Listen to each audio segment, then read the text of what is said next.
U.S. national team coach goes off after Caitlin Clark question. The USA women's basketball coach for the 2024 Summer Olympics in Paris will be Minnesota Lynx head coach Cheryl Reeve. After 3 years of Dawn Staley leading the U.S., Reeve took over at the end of 2021 and is leading the team in Paris this summer. When the Paris roster was announced, a big name was left off: rookie sensation Caitlin Clark.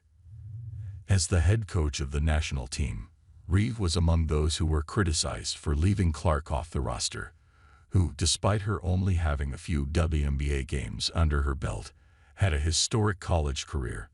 The news of Clark's snub caught the sports world by storm, causing many fans and media critics to express their opinions, most of which were negative to the selection committee.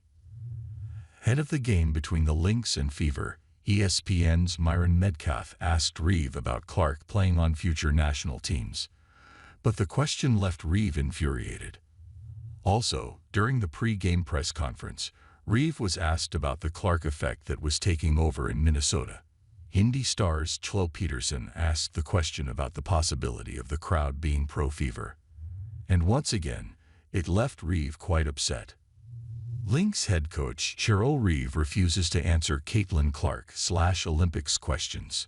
The crowd at Target Center was, in fact, extremely pro-Fever. As soon as the ball landed in Clark's hands after the opening tip, the crowd was audible.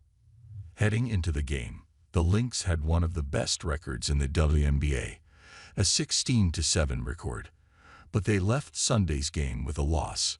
Clark took over the fourth quarter and finished with 17 points, 6 assists, 3 rebounds, and 2 steals in a big-time 81-74 win for Indiana. And when Clark was fouled in the final seconds of the game, with Indiana seeking the win, Clark and Fever fans made themselves heard.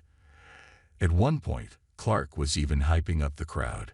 So while Reeve might not want to address the elephant in the room regarding the Clark effect, it sure is right in front of her eyes, and Clark made that clear in Sunday's win. If Reeve is still the U.S. basketball women's national team by the time of the next Olympics in 2028, she should be prepared to see Clark on that roster. This article was originally published on fansided.com as U.S. women's national team coach goes off after Caitlin Clark question.